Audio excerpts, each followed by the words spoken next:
Doctor Mohammad Yunus যখন বলেন আমাকে ছাত্ররা বসিয়েছে, তারা যখন বলবে তখনই নির্বাচন দেব, তাহলে আসলে হাসিনার আন্ডার ইলেকশনের সাথে ওনার এবং ওনার আন্ডার ইলেকশনের ডিফারেন্সটা কি দাঁড়ায়? সংস্কারের নামে আবার নির্বাচনকে প্রলম্বিত করার এক ধরনের শঙ্কার জায়গাটি আছে 17 বছর বয়সীদের ভোটার তালিকা, এই যে সার্বিক নির্বাচনের জায়গাটিতে মন্তব্য চেয়ে নিব। এই সরকারের উপরে সকলেই আস্থা রেখেছিল, সকল দলমতের মানুষ আস্থা রেখেছিল, বিকজ সকলের মনে হয়েছে এই সরকারটি কোনো বিশেষ গোষ্ঠী বা দলের রিপ্রেজেন্টেটিভ না।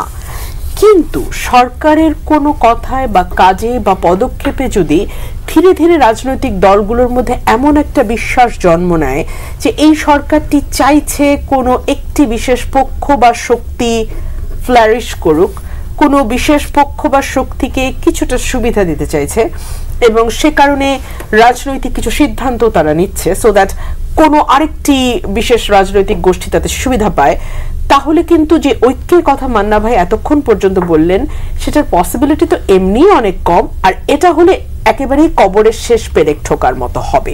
কেন এই কথাটি আমি বলছি বিকজ নানান সংস্কারের মধ্যে হঠাৎ করে আমি দেখলাম ডক্টর মোহাম্মদ ইউনূস বলছেন ভোটারের বয়স 17 হতে হবে। কেন?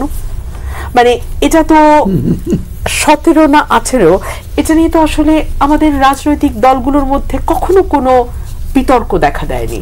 এমনকি সাধারণ মানুষ দাবি করছে 17 বছর হতে হবে, তাও তো নয়। 17টি কেন এটি আমরা যেমন বুঝি রাজনৈতিক দলগুলো আমাদের চেয়ে আরো ভালো বোঝে। সো এই বার্তাগুলো না ভালো বার্তা দেয় না।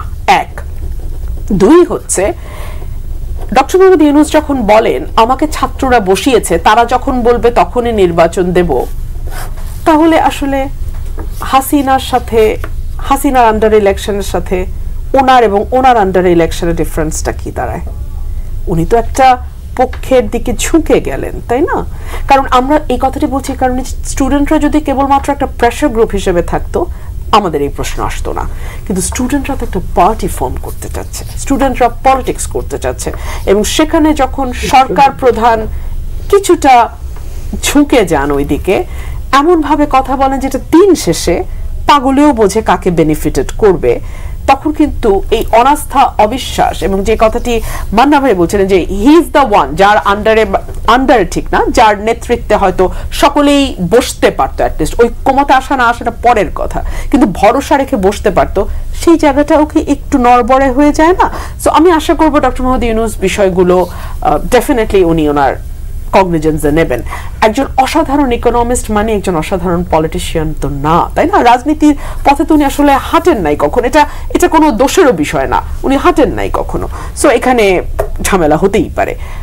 নির্বাচন এবং সংস্কার এটা নিয়ে এক ধরনের দ্বৈততা, এক ধরনের আপনি কোনটা আগে চান, নির্বাচন চান না সংস্কার চান?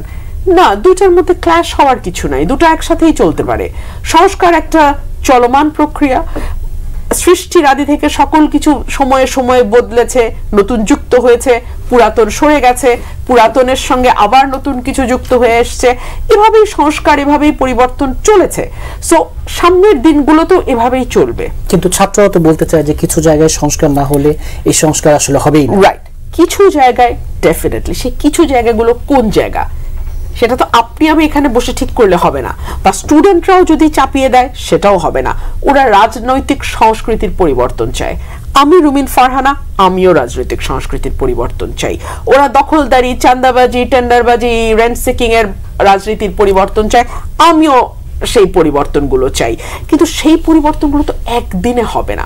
তবে হ্যাঁ, আওয়াজটা যে উঠেছে, পরিবর্তনের কথা বলা হচ্ছে, গ্রাফিতিতে লেখা হচ্ছে দেশটা কারো বাপের না, গ্রাফিতিতে লেখা হচ্ছে তুমি কে আমি কে, বিকল্প বিকল্প, এগুলো কিন্তু অনেক সাহসী উচ্চারণ এবং বাংলাদেশের রাজনীতিতে আমরা দীর্ঘ সময় এই ধরনের সাহসী উচ্চারণ খুব জোরে শুনতে পাই নাই। So that is a very positive change, isn't it? এটাও কি একটি পরিবর্তন নয়? এটাও কি একটি সংস্কার নয়? এটাও কি একটি নতুন ধারা নয়? এগুলো তো নতুন ধারা, এগুলো সংস্কার। সো এটা চলতে থাকবে, বাট একই সাথে কিছু জায়গা আছে যেগুলোতে সংস্কার না হলে নির্বাচনটাই প্রশ্নের মুখে পড়বে। প্রশাসন তার একটা, বিচার বিভাগ তার একটা, কমিশন, নির্বাচন কমিশন তার একটা, এবং কিভাবে নির্বাচনটি হবে, যেমন মানা ভাই বলছিলেন সমানুপাতিক হবে নাকি ফার্স্ট পাস দ্য পোস্ট হবে, তো এটা নিয়ে তো আসলে দলগুলোর মধ্যে বিভেদ আছে। সো এখানে বসে আলোচনার মাধ্যমে ডক্টর মোহাম্মদ ইউনূসের নেতৃত্বে এই জায়গায় রাজনৈতিক দলগুলো একটা পর্যায়ে আসবে বলে আমি বিশ্বাস করি। তবে কোনো কিছু শুরুর আগেই, অর্থাৎ ঐক্যমত্য কমিশন গঠনের আগে, সেটা ঐক্যমত্য কমিশনের সাথে রাজনৈতিক দলগুলো বসবার আগে, রাজনৈতিক দলগুলোর কমন পয়েন্ট চিহ্নিত হবার আগেই আপনি যদি বলেন 17 বছরে ভোটার হতে পারবে, আপনি যদি বলেন ছাত্ররা যখন চায় তখন নির্বাচন, আপনি যদি বলেন যে মানে এক একবার এক এক কথা আপনার উপদেষ্টা তরফ থেকে বলা হয়, কেউ বলে 25-এর শেষে, কেউ বলে 26-এর মাঝামাঝি, কেউ বলে এই বছর, কেউ বলে যত দ্রুত পারি তত দ্রুত, এক একজন এক এক কথা বললে না পুরো জাতি কনফিউজড হয়। 5 মাস ধরে আমরা পুরো জাতি কনফিউজড হয়ে আছি, এটা ভালো অবস্থা না।